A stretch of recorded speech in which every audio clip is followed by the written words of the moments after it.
అస్సలాముఅలైకుం.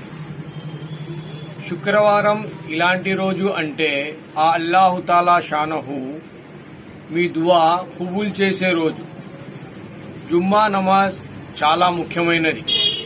అసర్ తర్వాత మగ్రిబ్ నమాజ్ కంటే ముందు మీరు ఆ అల్లా ముందర ఏ దువా చేసినా అల్లా తాలా షానహు ఆ దువా కబూల్ చేశారు. కాబట్టి అసర్ నమాజ్ తర్వాత మగ్రిబ్ నమాజ్ కంటే ముందు దువా చేయండి. అల్లా దగ్గర మీ ప్రార్థన ఆలకించండి. అల్లా మీ ప్రార్థన స్వీకరిస్తారు. అస్సలాముఅలైకుం. శుక్రవారం ఇలాంటి రోజు అంటే ఆ అల్లాహుతాలా షానహు మీ దువా కబూల్ చేసే రోజు. జుమ్మా నమాజ్ చాలా ముఖ్యమైనది. అసర్ తర్వాత మగ్రిబ్ నమాజ్ కంటే ముందు మీరు ఆ అల్లా ముందర ఏ దువా చేసినా అల్లా తాలా షానహు ఆ దువా కబూల్ చేశారు.